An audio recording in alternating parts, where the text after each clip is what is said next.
ನಮೋ ಬ್ರಹ್ಮಾದಿಭ್ಯೋ ಬ್ರಹ್ಮವಿದ್ಯಾ ಸಂಪ್ರದಾಯಕರ್ತೃಭ್ಯೋ ವಂಶಋಷಿಭ್ಯೋ ನಮೋ ಮಹಭ್ಯೋ ನಮೋ ಗುರುಭ್ಯಃ. ಓಂ ಶಾಂತಿ ಶಾಂತಿ ಶಾಂತಿ ಅಂತ ಭಗವಂತನಲ್ಲೇ ಪ್ರಾರ್ಥನೆ ಮಾಡಿಕೊಂಡು ನಾವು ಶಂಕರಾಚಾರ್ಯರವರ ಭಾಷ್ಯದ ಸಮೇತ ಪ್ರಶ್ನೋಪನಿಷತ್ತನ್ನು ನೋಡ್ತಾ ಇದ್ವಿ. ಅದನ್ನು ಮುಂದುವರಿಸೋಣ. ಈವರೆಗೂ ನಾವು 7 ಮಂತ್ರಗಳನ್ನ ನೋಡಿದ್ವಿ. ಮೊದಲನೇ ಪ್ರಶ್ನೆಯನ್ನು ನೋಡ್ತಾ ಇದ್ವಿ. ಆ ಮೊದಲನೇ ಪ್ರಶ್ನೆಯಲ್ಲಿ 7 ಮಂತ್ರಗಳನ್ನ ನೋಡಿದ್ವಿ.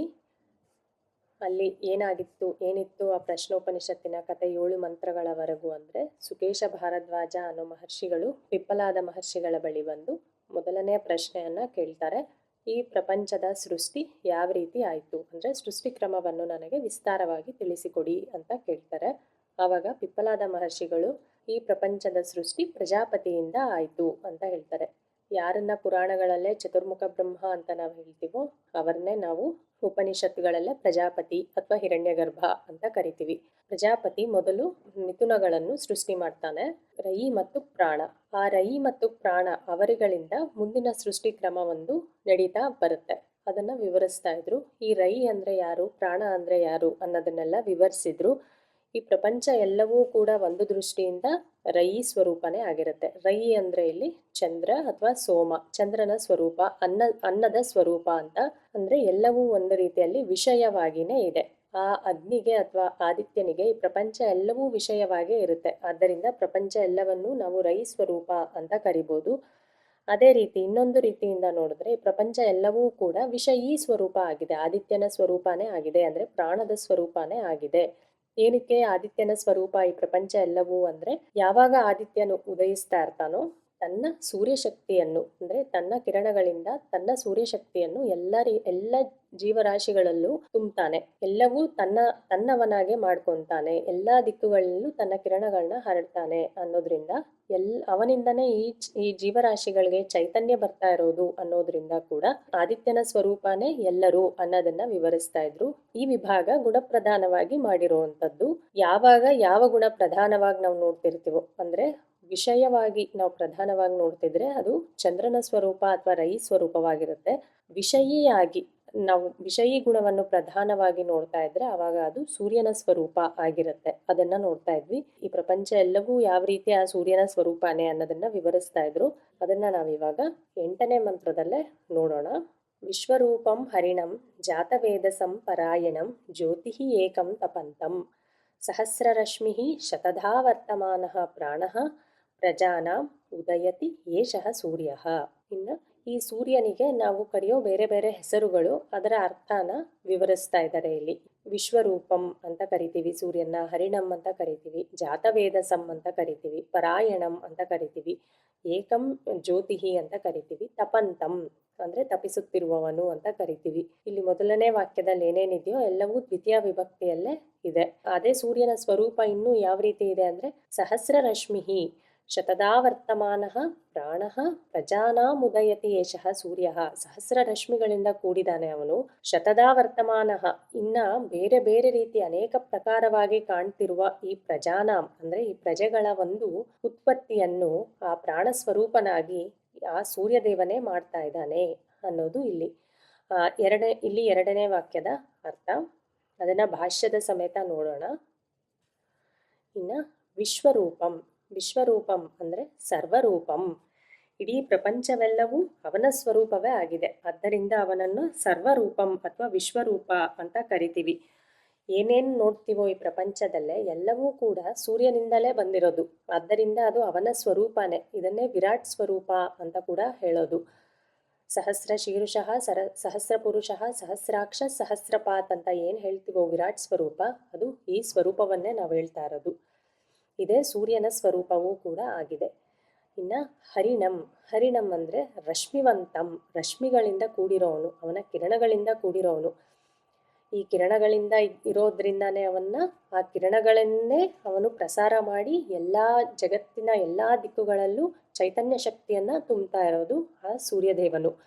ಅವನನ್ನ ಅದಕ್ಕೆ ರಶ್ಮಿವಂತಂ ಅಂತ ಹೇಳ್ತಾ ಇರೋದು.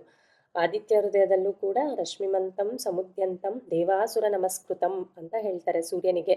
ಅಂದ್ರೆ ಕಿರಣಗಳಿಂದ ಕೂಡಿರೋಂಥವನು, ಸಹಸ್ರಶಃ ಕಿರಣಗಳಿಂದ ಕೂಡಿ ಆ ಕಿರಣಗಳ ಮೂಲಕವೇ ತನ್ನ ಶಕ್ತಿಯನ್ನು ಹರಡ್ತಾ ಇದ್ದಾನೆ ಆ ಸೂರ್ಯದೇವನು ಅಂತ. ಇನ್ನು ಸೂರ್ಯದೇವನನ್ನೇ ಜಾತವೇದಸಂ ಅಂತ ಕರಿತೀವಿ.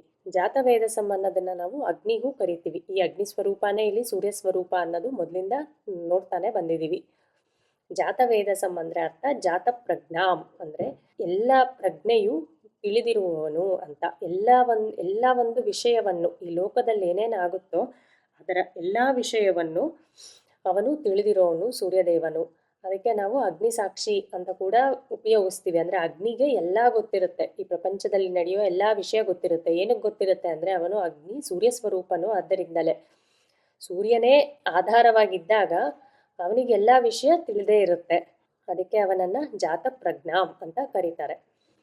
ಇನ್ನು ಪರಾಯಣಂ ಅಂದರೆ ಅರ್ಥ ಸರ್ವ ಪ್ರಾಣಾಶ್ರಯಂ, ಎಲ್ಲ ಪ್ರಾಣಿಗಳಿಗೂ ಆಶ್ರಯನಾಗಿದ್ದಾನೆ. ಸೂರ್ಯನೇ ಇಲ್ಲ ಅಂದರೆ ಈ ಜಗತ್ತೇ ಇರೋದಿಲ್ಲ. ಸೂರ್ಯನ ಆಶ್ರಯದಿಂದಲೇ ಈ ಜಗತ್ತು ಇರೋದು, ಈ ಜಗತ್ತಿನ ವ್ಯವಹಾರ ನಡೀತಾ ಇರೋದು. ಈ ಸೃಷ್ಟಿ ಸ್ಥಿತಿ ಎಲ್ಲದಕ್ಕೂ ಕೂಡ ಸೂರ್ಯ ಬೇಕೇ ಬೇಕಾಗತ್ತೆ.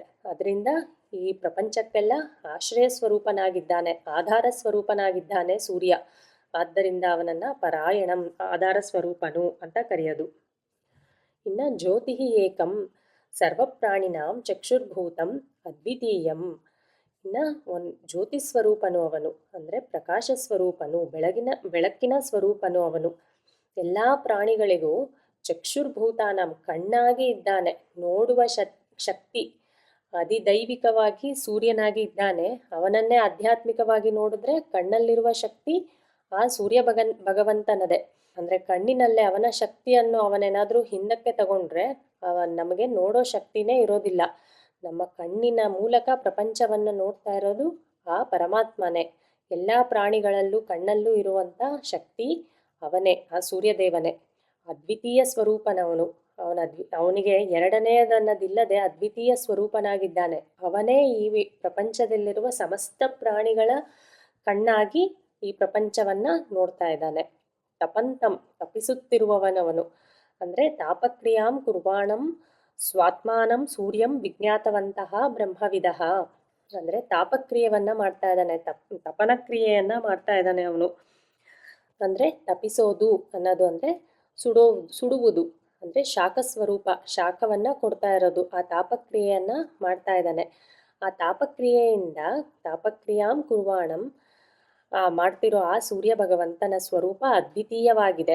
ಅವನನ್ನು ಸ್ವಾತ್ಮಾನಂ ಸೂರ್ಯಂ ವಿಜ್ಞಾತವಂತಹ ಬ್ರಹ್ಮವಿದಃ ಅಂದರೆ ಈ ಬ್ರಹ್ಮವಿದರು ಅಂತಹ ಸೂರ್ಯನನ್ನು, ಯಾವ ರೀತಿ ಇರೋ ಸೂರ್ಯನನ್ನು ವಿಶ್ವರೂಪನಾಗಿ, ಹರಿಣಂ ಆಗಿ, ಜಾತವೇದಸಂ ಆಗಿ, ಪರಾಯಣಂ ಆಗಿ, ಜ್ಯೋತಿ ಸ್ವರೂಪನಾಗಿ, ತಪಿಸುತ್ತಿರುವ ತಪಂತಂ ಅನ್ನೋವಂಥ ಸ್ವರೂಪನಾಗಿ ಇರುವಂಥ ಸೂರ್ಯನನ್ನು ಬ್ರಹ್ಮವಿದರು ವಿಜ್ಞಾತವಂತಹ ತಿಳಿದುಕೊಂಡಿದ್ದಾರೆ. ಏನಂತ ತಿಳ್ಕೊಂಡಿದ್ದಾರೆ ಅವರು? ಸ್ವಾತ್ಮಾನಂ, ಅವರ ಆತ್ಮನೇ ಆ ಸೂರ್ಯ ಭಗವಂತನು, ಆದಿತ್ಯನೇ. ನಮ್ಮ ನಿಜವಾದ ಸ್ವರೂಪ ಏನು ಅಂದರೆ ಈ ದೇಹಕ್ಕೆ ಮಾತ್ರ ಸೀಮಿತವಾಗಿ ಪರಿಚ್ಛಿನ್ನವಾಗಿ ನೋಡೋದು ಅವಿದ್ಯಾ ದೃಷ್ಟಿಯಿಂದ. ಆದರೆ ನಮ್ಮ ನಿಜವಾದ ಸ್ವರೂಪ ಆ ಆದಿತ್ಯನ ಸ್ವರೂಪನೇ. ಏನಕ್ಕೆ ಅಂದರೆ ಆದಿತ್ಯನೇ ಸರ್ವರೂಪನಾಗಿ ಕಾಣಿಸ್ಕೊತಿದ್ದಾನೆ ಅಂದಾಗ ಪ್ರತಿಯೊಬ್ಬರಲ್ಲೂ ಅವನ ಸ್ವರೂಪನೇ ಇರೋದು. ಅವನೇ ಇಷ್ಟು ಪ್ರಪಂಚವಾಗಿ ತೋರ್ಕೊತಾ ಇರೋದು ಅಂದಾಗ ನಮ್ಮ ಸ್ವರೂಪ ಆದಿತ್ಯನ ಸ್ವರೂಪ ಒಂದೇ ಅನ್ನೋದನ್ನು ಬ್ರಹ್ಮವಿದರು ಕಂಡುಕೊತಾರೆ, ಅನ್ನೋದನ್ನು ಅವರು ತಿಳ್ಕೊತಾರೆ ಅನ್ನೋದು ಇದರ ಅರ್ಥ. ಇಲ್ಲಿ ಮೊದಲನೇ ವಾಕ್ಯದಲ್ಲೆಲ್ಲ ದ್ವಿತೀಯ ವಿಭಕ್ತಿ ಇರೋದ್ರಿಂದ ಬ್ರಹ್ಮವಿದರು ಅವನನ್ನು ಈ ರೀತಿ ತಿಳ್ಕೊತಾರೆ ಅಂತ ಶಂಕರಾಚಾರ್ಯರವರು ಅದಕ್ಕೆ ಅರ್ಥ ಮಾಡಿದ್ದಾರೆ.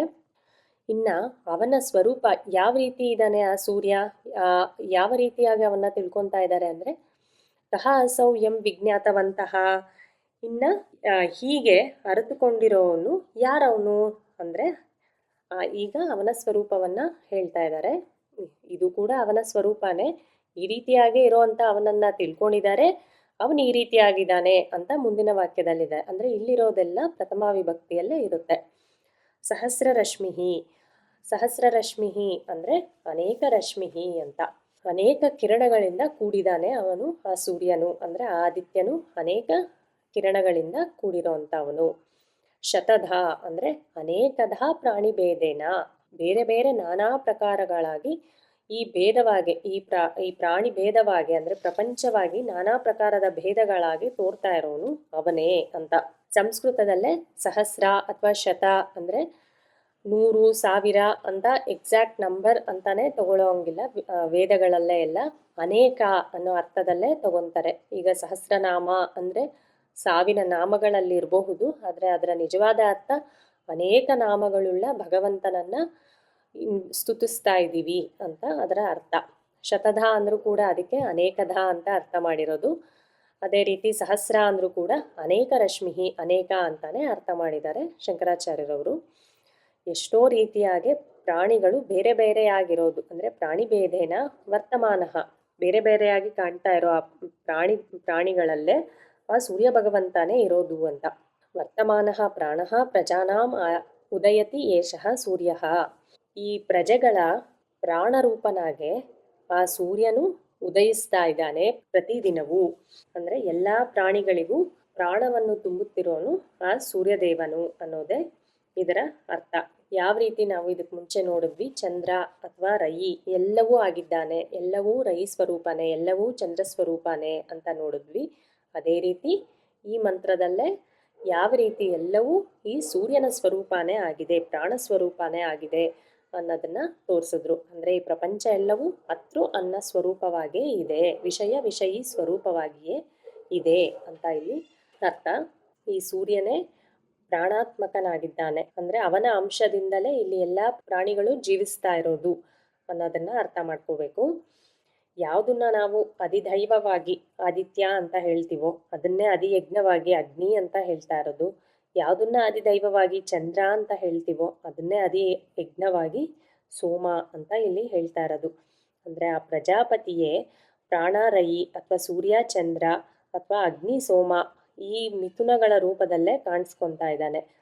ಇನ್ನು ಆ ರೂಪದಲ್ಲೇ ಕಾಣಿಸ್ಕೊಂಡು ಆ 2 ರೂಪಗಳೇ ಈ ಪ್ರಪಂಚ ಎಲ್ಲ ತುಂಬಿರೋವಾಗ ನಾವೇನು ಅರ್ಥ ಮಾಡ್ಕೋಬೇಕು ಅಂದರೆ ಇಲ್ಲಿರೋರೆಲ್ಲರೂ ಕೂಡ ಆ ಪ್ರಜಾಪತಿಯ ಸ್ವರೂಪನೇ ಅಂತ ಅರ್ಥ ಮಾಡ್ಕೋಬೇಕು. ಪರಿಚ್ಛಿನ್ನ ಭಾವವನ್ನು ಬಿಟ್ಟು ಆ ಪ್ರಜಾಪತಿಯ ಸ್ವರೂಪನೇ ಎಲ್ಲರೂ ಅನ್ನೋದನ್ನು ಅರ್ಥ ಮಾಡ್ಕೋಬೇಕು. ಅದನ್ನೇ ಇಲ್ಲಿ ವಿವರವಾಗಿ ಹೇಳ್ತಾ ಇರೋದು. ಒಂದು ದೃಷ್ಟಿಯಿಂದ ನೋಡಿದ್ರೆ ಈ ಪ್ರಪಂಚ ಎಲ್ಲ ಸೂರ್ಯಚಂದ್ರಾತ್ಮಕರಿಂದಲೇ ನಡೀತಾ ಇರೋದು, ಸೂರ್ಯಚಂದ್ರರಿಂದಲೇ ಪ್ರಪಂಚ ನಿಂತಿರುವುದು ಕೂಡ. ಆದ್ದರಿಂದ ಆದಿತ್ಯನೇ ಎಲ್ಲರ ಪ್ರಾಣನಾಗಿಯೂ ಇದ್ದಾನೆ, ಅದೇ ರೀತಿ ಚಂದ್ರನೇ ಎಲ್ಲರಲ್ಲೂ ಸರ್ವಾತ್ಮನಾದ ರಯಿ ಸ್ವರೂಪನಾಗಿಯೂ ಇದ್ದಾನೆ. ಇನ್ನು ಮುಂದಿನ ಭಾಷ್ಯ ಭಾಗ. ಯಹ ಚ ಅಸೌ ಚಂದ್ರಮ ಮೂರ್ತಿ ಅನ್ನಂ ಅಮೂರ್ತಿ ಚ ಪ್ರಾಣ ಅತ್ತ ಆದಿತ್ಯ ತದ್ ಏತದೇಕಂ ಮಿಥುನಂ ಸರ್ವಂ. ಇವಾಗ ಹೇಳಿರೋ ವಿಷಯನೇ ಇಲ್ಲೂ ಕೂಡ ಇರೋದು. ಈ ಚಂದ್ರನು ಏನಿದ್ದಾನೋ, ಅಸೌ ಚಂದ್ರಮ, ಈ ಚಂದ್ರನು ಏನಿದ್ದಾನೋ ಅವನೇ ಮೂರ್ತಿ ಸ್ವರೂಪನೂ ಆಗಿದ್ದಾನೆ, ಅನ್ನ ಸ್ವರೂಪನೂ ಆಗಿದ್ದಾನೆ. ಅಂದರೆ ವಿಷಯ ಸ್ವರೂಪ ಆಗಿದ್ದಾನೆ ಆ ಚಂದ್ರನೇ. ಇನ್ನು ಅಮೂರ್ತಿ ಸ್ವರೂಪ ಏನಿದೆ ಅದೇ ಪ್ರಾಣ ಸ್ವರೂಪ, ಅತೃ ಸ್ವರೂಪ ಆದಿತ್ಯನ ಸ್ವರೂಪನೂ ಆಗಿದೆ. ಏತದ್ ಏಕಂ ಮಿಥುನಂ ಸರ್ವಂ. ಇದೆಲ್ಲ ಈ ರೀತಿ ವಿಭಾಗ ನಾವು ಮಾಡಿ ನೋಡ್ತಾ ಇದ್ರು ಪ್ರಪಂಚದಲ್ಲೇ ಇದೆಲ್ಲವೂ ಒಂದೇ ಒಂದು ಪ್ರಜಾಪತಿಯಿಂದ ಬಂದಿರೋದು. ಅಂದರೆ ಪ್ರಜಾಪತಿ 2 ಭಾಗ ಆಗೋಗಿದ್ದಾನೆ ಅಂತ ಅರ್ಥ ಮಾಡ್ಕೋಬಾರ್ದು. ಆ ಪ್ರಜಾಪತಿಯ ಸ್ವರೂಪನೇ ಇದೆಲ್ಲವೂ ಅಂತ ಅರ್ಥ ಮಾಡ್ಕೋಬೇಕು. ಆ ಪ್ರಜಾಪತಿ ಏಕಂ ಮಿಥುನಂ ಸರ್ವಂ, ಆ ಪ್ರಜಾಪತಿಯ ರೂಪದಿಂದನೇ ಈ ಮಿಥುನಗಳ ಒಂದು ಸೃಷ್ಟಿ ಆಗಿರೋದು. ಅದೇ ಈ ಪ್ರಪಂಚವಾಗಿ ನಾವು ನೋಡ್ತಾ ಇರೋದು. ಕಥಂ ಪ್ರಜಾ ಕರಿಷ್ಯತಃ ಇತಿ ಉಚ್ಯತೆ. ಇನ್ನು ಇದರಿಂದ ಪ್ರಜೆಗಳು ಯಾವ ರೀತಿ ಹುಟ್ಟುತ್ತಾರೆ ಅಂದರೆ ಹೇಳ್ತೀವಿ. ಪ್ರಜೆಗಳು ಯಾವಾಗ ಹುಟ್ಟಿದ್ರು ಅಂತ ಪ್ರಶ್ನೆ ಕೇಳಿದ್ರೆ ಮೊದಲು ಅದಕ್ಕೆ ಕಾಲವನ್ನು ಹೇಳಬೇಕಾಗತ್ತೆ. ಕಾಲ ಹೇಳಿ ಈ ಕಾಲದಲ್ಲೇ ಈ ರೀತಿ ಪ್ರಜೆಗಳ ಒಂದು ಸೃಷ್ಟಿ ಆಯಿತು ಅಂತ ಹೇಳೋದಕ್ಕೋಸ್ಕರ ಈಗ ಮಿಥುನಗಳ ಸೃಷ್ಟಿ ಆದ ಕೂಡಲೇ ಇನ್ನು ಈ 9ನೇ ಮಂತ್ರದಲ್ಲೇ ಕಾಲಸ್ವರೂಪವಾದ ಪ್ರಜಾಪತಿಯ ವಿವರಣೆ ಇರುತ್ತೆ. ಪ್ರಜಾಪತಿಯನ್ನೇ ಕಾಲಸ್ವರೂಪವಾಗಿ ನೋಡಿದ್ರೆ ಕಾಲದ ಸೃಷ್ಟಿ ಯಾವ ರೀತಿ ಆಯಿತು ಅಂತ ಹೇಳಿ, ಇನ್ನು ಈ ಕಾಲಸ್ವರೂಪದೊಳಗಡೆ ಯಾವ ರೀತಿ ಪ್ರಜೆಗಳ ಸೃಷ್ಟಿ ಆಗುತ್ತೆ ಅನ್ನೋದನ್ನು ವಿವರಿಸ್ತಾರೆ. 9ನೇ ಮಂತ್ರವನ್ನು ನೋಡೋಣ.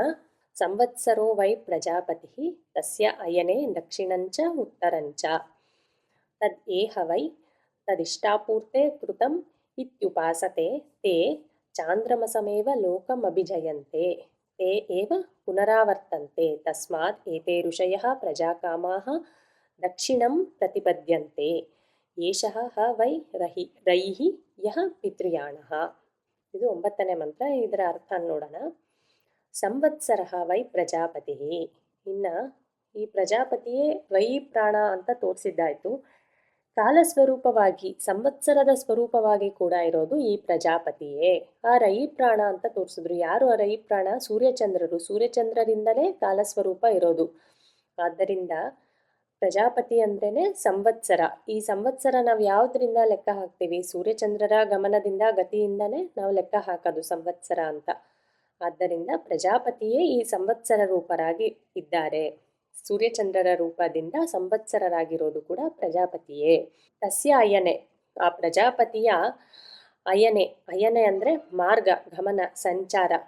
2 ಗಮನಗಳಿದೆ, ಅಂದರೆ 2 ಮಾರ್ಗಗಳಿದೆ. ಏನದು? ದಕ್ಷಿಣಂಚ ಉತ್ತರಂಚ. ದಕ್ಷಿಣ ಮಾರ್ಗ ಅಥವಾ ಉತ್ತರ ಮಾರ್ಗ.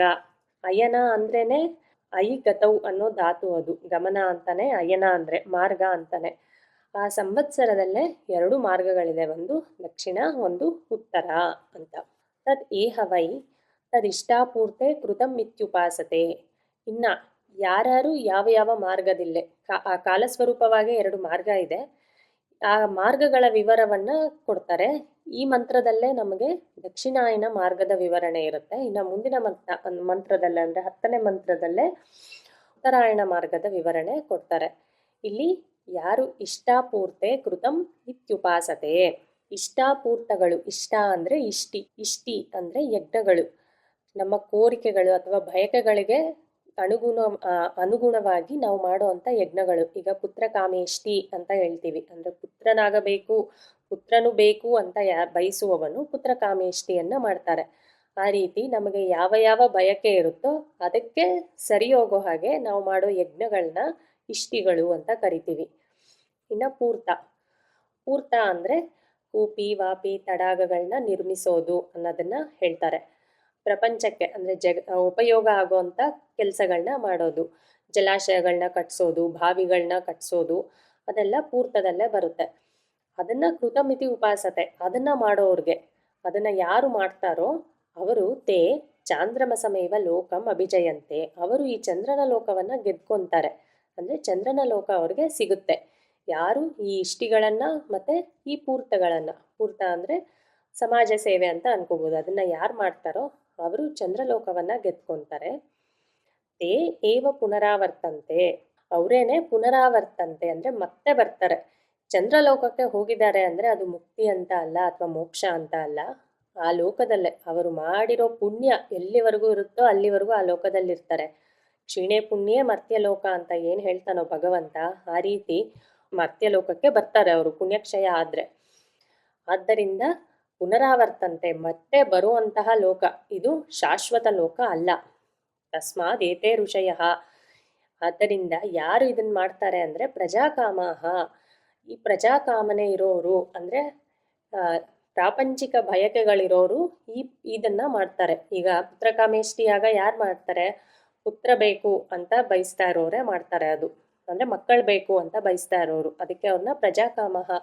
ಅದು ಒಂದು ಉದಾಹರಣೆ. ಇನ್ಯಾವುದೇ ರೀತಿಯಾಗಿ ಅವರ ಕೋರಿಕೆಗಳನ್ನು ನೆರವೇರಿಸೋದಕ್ಕೆ ಮಾಡುವಂಥ ಇಷ್ಟಿಗಳೆಲ್ಲ ಮಾಡ್ತಾ ಇರ್ತಾರೆ. ಅವರು ದಕ್ಷಿಣಾಂ ಪ್ರತಿಪದ್ಯಂತೆ ಅಂದರೆ ಸಂವತ್ಸರದಲ್ಲಿ 2 ಮಾರ್ಗ ಅಂತ ಏನು ಹೇಳುತ್ತೋ ದಕ್ಷಿಣ ಉತ್ತರ, ಅದರಲ್ಲೇ ದಕ್ಷಿಣ ಮಾರ್ಗದಲ್ಲೇ ಅವರು ಹೋಗ್ತಾರೆ. ಆ ಮಾರ್ಗವನ್ನೇ ನಾವು ಪಿತೃಯಾಣ, ಆ ಮಾರ್ಗವನ್ನೇ ನಾವು ಪಿತೃಯಾಣ ಅಂತ ಕರೆಯೋದು. ಅದೇ ರೈ ಸ್ವರೂಪವಾದ ಚಂದ್ರನ ಮಾರ್ಗ ಅದು ಅನ್ನೋದು ಇಲ್ಲಿ 9ನೇ ಮಂತ್ರದ ಅರ್ಥ. ಅದನ್ನು ಭಾಷ್ಯದ ಸಮೇತ ನೋಡೋಣ. ತದೇವ ಕಾಲ ಸಂವತ್ಸರ ವೈ ಪ್ರಜಾಪತಿ. ಇನ್ನು ಈ ಕಾಲ ಏನಿದೆ, ಈ ಕಾಲರೂಪವಾಗಿ ಇರೋದು ಆ ಪ್ರಜಾಪತಿಯೇ ಅಂತ. ತತ್ ನಿರ್ವರ್ತ್ಯತ್ವಾತ್ ಸಂವತ್ಸರಸ್ಯ. ಸಂವತ್ಸರ ರೂಪವಾಗಿರೋದು ಪ್ರಜಾಪತಿಯೇ, ಏಕೆಂದರೆ ಅವನು ಸಂವತ್ಸರ ರೂಪನಾಗಿದ್ದಾನೆ. ಅಂದರೆ ಸೂರ್ಯಚಂದ್ರರ ರೂಪವಾಗಿ ಆ ಪ್ರಜಾಪತಿಯೇ ಸೂರ್ಯಚಂದ್ರರ ರೂಪವಾಗಿದ್ದಾನೆ. ಆ ಸೂರ್ಯಚಂದ್ರರಿಂದಲೇ ಸಂವತ್ಸರಗಳು ಬರ್ತಾ ಇರೋದ್ರಿಂದ ಅವನು ಸಂವತ್ಸರ ರೂಪನಾಗಿದ್ದಾನೆ ಅಂತ ಅರ್ಥ. ಚಂದ್ರಾದಿತ್ಯ ನಿರ್ವರ್ತ್ಯ ದಿತ್ಯಹೋರಾತ್ರ ಸಮುದಾಯ ಹಿ ಸಂವತ್ಸರ. ಈ ಸಂವತ್ಸರ ಅಂದರೆ ಯಾವುದು? ಚಂದ್ರ ಆದಿತ್ಯನ ಒಂದು ಇರುವಿಕೆಯಿಂದ ಈ ಸಂವತ್ಸರ ಬರ್ತಾ ಇರೋದು. ನಿರ್ವರ್ತ್ಯ ಅಂದರೆ ಅವರಿಬ್ಬರು ಇರೋದ್ರಿಂದನೇ, ಅವರಿಬ್ಬರ ಗಮನದಿಂದನೇ ಈ ಸಂವತ್ಸರಗಳು ಬರ್ತಾ ಇರೋದು. ಇನ್ನು ಚಂದ್ರನ ಗಮನದಿಂದ ತಿಥಿ ರೂಪವಾದ ಕಾಲ ನಮಗೆ ಸಿಗುತ್ತೆ. ಆದಿತ್ಯನ ಗಮನದಿಂದ ಅಹೋರಾತ್ರಿ, ಅಂದರೆ ದಿನ, ಈ ದಿನ ಮತ್ತೆ ರಾತ್ರಿ, ಹಗಲು ರಾತ್ರಿ, ಈ ಒಂದು ಸಮುದಾಯವನ್ನೇ, ಈ ಹಗಲು ರಾತ್ರಿ ಅನ್ನೋ ಒಂದು ಸಮುದಾಯವನ್ನೇ, ಅದೆರಡೂ ಸೇರಿದ್ರೆ ನಾವು ಅದನ್ನ ಸಂವತ್ಸರ ಅಂತ ಕರಿತೀವಿ. ಅಂದ್ರೆ 1 ದಿನ ಆಯ್ತು, 2 ದಿನ ಆಯ್ತು ಅಂತ ನಾವೇನ್ ಲೆಕ್ಕ ಹಾಕ್ತಿವೋ ಅದು ಸೂರ್ಯನ ಗಮನದಿಂದಲೇ. ಮತ್ತೆ ಈ ತಿಥಿ ಸ್ವರೂಪವಾದ ಕಾಲವನ್ನ ಯಾವಾಗ ಗಣನೆ ಮಾಡ್ತೀವೋ ಅದು ಚಂದ್ರನ ಗಮನದಿಂದಲೇ. ಅವರ ಸ್ವರೂಪವೇ ಈ ಸಂವತ್ಸರವು ಅಂತ. ತದನನ್ಯತ್ವಾತ್ ರೈ ಪ್ರಾಣ ಮಿಥುನಾತ್ಮಕಃ ಏವ ಇತ್ಯುಚ್ಯತೆ. ಇನ್ನ ಇದೆರಡೂ ಬೇರೆ ಅಲ್ಲ, ಅದು ಒಂದಕ್ಕಿಂತ ಒಂದು ಬೇರೆ ಅಲ್ಲವೇ ಅಲ್ಲ, ಎರಡು ಒಂದೇ ಸ್ವರೂಪವಾಗಿದೆ. ಈ ಮಿಥುನಗಳ ಸ್ವರೂಪವೇ, ಈ ರೈ ಪ್ರಾಣ ಎಂಬ ಮಿಥುನಗಳ ಸ್ವರೂಪವೇ ಈ ಸಂವತ್ಸರವು ಅಂತ.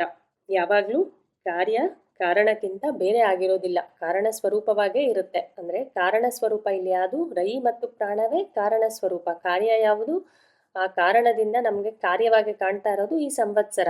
ಅದಕ್ಕೆ ಅದೆರಡು ಅನನ್ಯತ್ವ, ಅದೆರಡು ಒಂದೇ ಅಂತ ಹೇಳ್ತಾ ಇದ್ದಾರೆ. ತತ್ ಕಥಂ, ಅದು ಯಾವ ರೀತಿ ಅಂದರೆ ಇವಾಗ ಅದನ್ನು ವಿವರಿಸ್ತಾರೆ. ಅದು ಯಾವ ರೀತಿ ಅದೆರಡು ಈ ಸಂವತ್ಸರ ಅನ್ನೋದು ಸೂರ್ಯ ಆದಿತ್ಯರ ಸ್ವರೂಪನೇ ಅನ್ನೋದನ್ನು ವಿವರಿಸ್ತಾರೆ.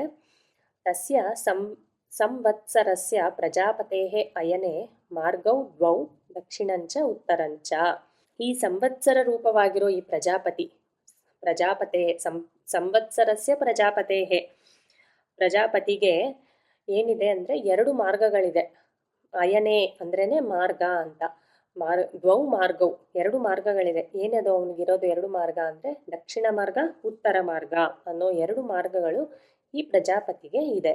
ಪ್ರಸಿದ್ಧೇಹಿ ಅಯನೆ ಷಣ್ಮಾಸ ಲಕ್ಷಣೆ ಯಾಭ್ಯಾಂ ದಕ್ಷಿಣೇನ ಉತ್ತರೇಣ ಚ ಯಾತಿ. ಇನ್ನು ದಕ್ಷಿಣ ಮಾರ್ಗ, ಉತ್ತರ ಮಾರ್ಗ ಅನ್ನೋದು 2 ಷಣ್ಮಾಸ ಲಕ್ಷಣ, ಅಂದರೆ 6 ತಿಂಗಳು ದಕ್ಷಿಣ ಮಾರ್ಗವಾಗಿ ಹೇಳ್ತೀವಿ, ಇನ್ನು 6 ತಿಂಗಳು ನಾವು ಉತ್ತರ ಮಾರ್ಗವಾಗಿ ಹೇಳ್ತೀವಿ. ಅದು ಪ್ರಸಿದ್ಧವಾಗೇ ಇದೆ. ಪ್ರಸಿದ್ಧೇಹಿ ಅಯನೆ, ಈ ಮಾಸಗಳು ಪ್ರಸಿದ್ಧವಾಗೇ ಇದೆ. ಈ 2 ಮಾರ್ಗಗಳು ಯಾವ್ದಾದ್ರು, ದಕ್ಷಿಣೇನ ಉತ್ತರೇಣ ಚ ಯಾತಿ ಅಂದರೆ ಜನ ಈ 2 ಮಾರ್ಗಗಳಲ್ಲೇ ಯಾತಿ ಅಂದರೆ ಹೋಗ್ತಾರೆ. ಯಾರು ಯಾವ ಮಾರ್ಗದಲ್ಲಿ ಹೋಗ್ತಾರೆ ಅಂದರೆ ಕೇವಲ ಕರ್ಮಿಣಾಂ ಜ್ಞಾನ ಸಂಯುಕ್ತ ಕರ್ಮವತಾಂಚ ಲೋಕಾನ್ ವಿದದತ್.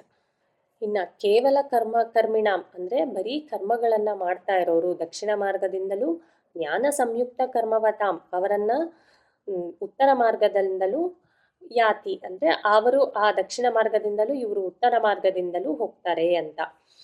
ಲೋಕಾನ್ ವಿದದತ್ ಅಂದರೆ ಅವರು ಆ ಲೋಕಗಳನ್ನ ಗೊತ್ತು ಮಾಡ್ಕೊತಾರೆ, ಆ ಲೋಕಗಳಿಗೆ ಹೋಗ್ತಾರೆ. ಕರ್ಮ ಮಾಡೋರು ಚಂದ್ರಲೋಕಕ್ಕೆ, ಇನ್ನು ಜ್ಞಾನಯುಕ್ತವಾದ ಉಪಾಸನೆಯನ್ನ ಮಾಡ್ತಿರೋರು ಸೂರ್ಯಲೋಕಕ್ಕೆ. ಆ ರೀತಿ ಅಂದರೆ ಉತ್ತರಾಯಣ ಮಾರ್ಗವಾಗಿ ಹೋಗ್ತಾರೆ. ಇನ್ನು ಇದೇ ವಿಷಯವನ್ನ ಭಗವದ್ಗೀತೆಯಲ್ಲೂ ಕೂಡ ಹೇಳಿರೋದು. ಷಣ್ಮಾಸ ಉತ್ತರಾಯಣಂ ತತ್ರ ಪ್ರಯಾತ ಗಚ್ಚಂತಿ ಬ್ರಹ್ಮವಿದಃ ಜನಾಃ ಅಂತ. ಈ ಉತ್ತರಾಯಣ, ಯಾರು ಜ್ಞಾನಯುಕ್ತವಾದ ಕರ್ಮಗಳನ್ನು ಮಾಡ್ತಾರೋ ಅವರು ಉತ್ತರಾಯಣ ಮಾರ್ಗವಾಗಿ ಹೋಗ್ತಾರೆ.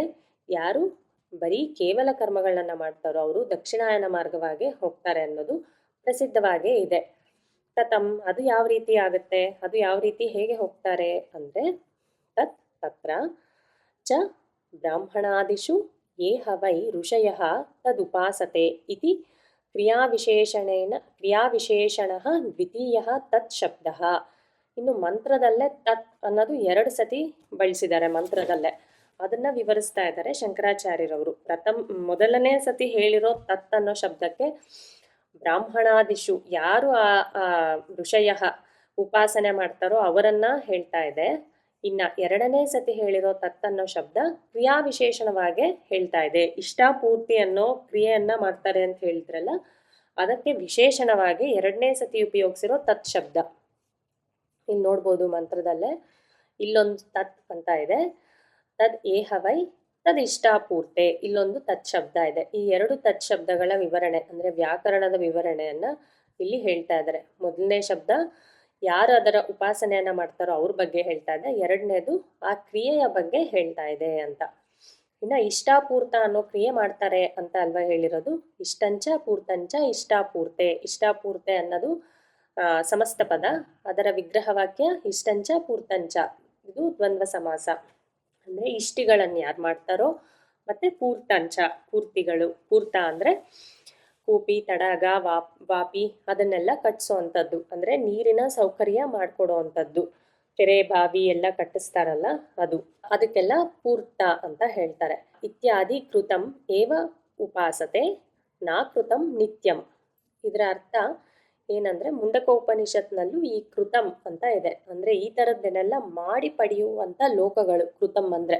ಈಗ ಚಂದ್ರಲೋಕ ಬೇಕು ಅಂದರೆ ಪಿತೃಯಾಣ ಮಾರ್ಗದಿಂದ ಹೋಗಬೇಕು, ಕರ್ಮ ಮಾಡಿ, ಕೇವಲ ಕರ್ಮ ಮಾಡಿ ಪಿತೃಲೋಕಕ್ಕೆ ಹೋಗಬೇಕು ಅಂದರೆ ಮಾಡಿ ಪಡೆಯುವಂಥದ್ದು ಕೃತಂ ಅಂತ ಆಗತ್ತೆ. ನ ಅಕೃತಂ ನಿತ್ಯಂ. ಇನ್ನು ನಿತ್ಯವಾಗಿರುವಂಥ ನಿಜವಾದ ಸ್ವರೂಪಗೆ ಅಕೃತಂ ಅದು. ಅಂದರೆ ಯಾವುದೇ ಮಾಡಿ ಪಡೆಯೋ ಅಂಥದ್ದಲ್ಲ. ನಮ್ಮ ಸ್ವರೂಪವನ್ನು ತಿಳ್ಕೋಬೇಕು ಅಂದರೆ ಜ್ಞಾನದ ವಿಷಯ ಇಲ್ಲಿ ಹೇಳ್ತಾ ಇರೋದು. ಜ್ಞಾನಕ್ಕೆ ನಿಜವಾದ ನಮ್ಮ ಸ್ವರೂಪವನ್ನು ತಿಳ್ಕೊಳ್ಳೋದಕ್ಕೆ ನಾವೇನೋ ಮಾಡಬೇಕಾಗಿಲ್ಲ, ಯಾಕೆಂದರೆ ನಾವೇ ಅದಾಗಿದ್ದೀವಿ. ನಾವು ಅಲ್ಲದೆ ಇರೋದು ಬೇಕು ಅಂದರೆ ಮಾಡಬೇಕಾಗತ್ತೆ, ನಾವು ಮಾಡಬೇಕು, ಆ ಲೋಕಕ್ಕೆ ಹೋಗಬೇಕಾಗತ್ತೆ. ಆದರೆ ನನ್ನನ್ನು ನಾನೇ ತಿಳ್ಕೊಳ್ಳೋದಕ್ಕೆ, ನನ್ನನ್ನು ನಾನೇ ಪಡೆಯೋದಕ್ಕೆ ಏನೂ ಮಾಡಬೇಕಾಗಿಲ್ಲ. ಅದು ಅಕೃತಂ, ಅದು ನಿತ್ಯ ಸ್ವರೂಪವಾಗಿದೆ. ಅದು ಉಪಾಸನೆಯಿಂದ ಎಲ್ಲ ಸಿಗುವಂಥ ಸ್ವರೂಪವಲ್ಲ, ಅದು ನಿತ್ಯ ಸ್ವರೂಪವಾಗಿದೆ. ಅಂದರೆ ಈ ಉಪಾಸನೆ ಕರ್ಮಗಳು ಚಿತ್ತಶುದ್ಧಿಗಾಗಿ ಬೇಕಾಗುತ್ತೆ ಹೊರತು ಸ್ವರೂಪವನ್ನು ನೋಡ್ಕೊಳ್ಳೋದಕ್ಕೆ ಅದರ ಅಗತ್ಯ ಇಲ್ಲ. ಅದು ಅಕೃತಂ, ಆ ಸ್ವರೂಪ ಅಕೃತ ಸ್ವರೂಪವು ಅದು ಅಂತ ಅರ್ಥ ಇಲ್ಲಿ. ಇದು ಮುಂಡಕೋಪನಿಷತ್ತಿನಲ್ಲೇ ವಿವರಿಸ್ತಾರೆ. ಇದು ಕೃತಂ ಅಂದರೆ ಏನು, ಅಕೃತಂ ಅಂದರೆ ಏನು ಅಂತ. ಇದು ಮುಂಡಕೋಪನಿಷತ್ತಿನ ವಿವರಣೆನೇ ಆಗಿರೋದ್ರಿಂದ ಮುಂಡಕೋಪನಿಷತ್ತಿನಲ್ಲೇ ಯಾವ್ಯಾವ ಮಂತ್ರಗಳು ಯಾವ ಕ್ರಮದಲ್ಲಿದೆಯೋ ಇಲ್ಲೂ ಕೂಡ ಅದೇ ಕ್ರಮದಲ್ಲೇ ಇದೆ ಪ್ರಶ್ನೋಪನಿಷತ್ತಿನ ಮಂತ್ರಗಳು ಕೂಡ. ತೇ ಚಾಂದ್ರಮಸಮೇವ ಚಂದ್ರಮಸಿ ಭವಂ ಪ್ರಜಾಪತೇಃ ಮಿಥುನಾತ್ಮಕಸ್ಯ ಅಂಶಂ ರಯಿಂ ಅನ್ನಭೂತಂ ಲೋಕಂ ಅಭಿಜಯಂತೆ. ಇನ್ನು ಅವರು ಪ್ರಜಾಪತೇಃ ಮಿಥುನಾತ್ಮಕಸ್ಯ, ಈ ಪ್ರಜಾಪತೆಯ ಅಂಶವೇ ಆದ ಚಾಂದ್ರಮಸಮೇವ ಅಂದರೆ ಚಂದ್ರಮಸಿ ಭವಂ ಅಂದರೆ ಈ ಚಂದ್ರನ ಮಾರ್ಗದಿಂದ. ಈ ಚಂದ್ರ ಯಾರು ಅಂದರೆ ಈ ಪ್ರಜಾಪತಿಯ ಅಂಶವೇ ಆಗಿದ್ದಾನೆ. ಪ್ರಜಾಪತೇಃ ಮಿಥುನಾತ್ಮಕಸ್ಯ ಅಂಶಂ. ಈ ಮಿಥುನಗಳ ಸೃಷ್ಟಿಯಲ್ಲೇ ಪ್ರಜಾಪತಿಯೇ ಸೃಷ್ಟಿ ಮಾಡಿರೋದು. ಅಂದರೆ ಪ್ರಜಾಪತಿಯ ಅಂಶವೇ ಆ ಚಂದ್ರನೂ ಕೂಡ. ಯಾವುದು ಆ ಚಂದ್ರನ ಸ್ವರೂಪ ಏನು? ರಯಿ ಸ್ವರೂಪ, ಅನ್ನಭೂತ, ಅನ್ನರೂಪವಾಗಿರೋ ಸ್ವರೂಪ. ಅವನ ಲೋಕಂ ಅಭಿಜಯಂತೆ, ಅವನ ಲೋಕವನ್ನು ಅವರು ಪಡೆದ್ಕೊತಾರೆ. ಅಂದರೆ ಈಗ ಚಂದ್ರನ ಲೋಕ ಪಡ್ಕೊತಾರೆ ಅಂದರೆ ಅದು ಯಾವುದು ಹೊಸದು ಅಂತಲ್ಲ, ಪ್ರಜಾಪತಿಯ ಸ್ವರೂಪನೇ ಆ ಚಂದ್ರನು, ಅವನ ಲೋಕವನ್ನೇ ಅವರು ಪಡ್ಕೊತಾರೆ ಅಂತ. ಕೃತರೂಪತ್ವಾತ್ ಚಾಂದ್ರಮಸಸ್ಯ, ಈ ಚಂದ್ರನ ಲೋಕವನ್ನು ಪಡೆದ್ಕೋಬೇಕು ಅಂದರೆ ಅದನ್ನು ಮಾಡಿನೇ ಪಡೆದ್ಕೋಬೇಕು. ಅಂದರೆ ಕೇವಲ ಕರ್ಮವನ್ನು ಮಾಡಿ ಆ ಲೋಕವನ್ನು ಗೆದ್ಕೋಬೇಕೇ ಹೊರತು ಅದು ಮಾಡದೆ ಸಿಗೋವಂಥದ್ದಲ್ಲ. ಅದು ಕೃತ ಅಂದರೆ ಮಾಡೋದ್ರಿಂದ ಸಿಗೋವಂಥ ಲೋಕ ಅದು. ಅಂದರೆ ಅದು ಒಂದು ಕರ್ಮದ ಕಾರ್ಯವಾಗಿರುತ್ತೆ. ನಾವು ಮಾಡೋ ಒಂದು ಕರ್ಮದ ಕಾರ್ಯವಾಗಿ ನಮಗೆ ಆ ಲೋಕ ಸಿಗುತ್ತೆ ನಮಗೆ. ಏವಚ ಕೃತಕ್ಷಯಾತ್ ಪುನರಾವರ್ತಂತೆ ಇಮಂ ಲೋಕಂ ಹೀನತರಂ ವಾ ವಿಶಂತಿ ಅಂತ ಮುಂಡಕೋಪನಿಷತ್ತಿನ ಮಂತ್ರ. ಇತಿ ಹಿ ಉಕ್ತಂ. ಅವರೇ ಯಾರು ಈ ಚಂದ್ರಲೋಕವನ್ನು ಸೇರ್ಕೊತಾರೋ ಅಂದರೆ ಗೆದ್ಕೊಂತಾರೋ, ಕೃತಕ್ಷಯಾತ್ ಅವರ ಪುಣ್ಯ, ಅವರು ಮಾಡಿರೋ ಪುಣ್ಯಗಳು ಕ್ಷಯವಾದರೆ ಅಂದರೆ ಆ ಪುಣ್ಯ ಹೊರಟೋದ್ಮೇಲೆ ಪುನರಾವರ್ತಂತೆ ಮತ್ತೆ ಅವರು ವಾಪಸ್ ಬರಲೇಬೇಕಾಗುತ್ತೆ ಮರ್ತ್ಯಲೋಕಕ್ಕೆ. ಅದಕ್ಕೆ ಮುಂಡಕೋಪನಿಷತ್ನಲ್ಲಿ ಏನು ಹೇಳಿರೋದು?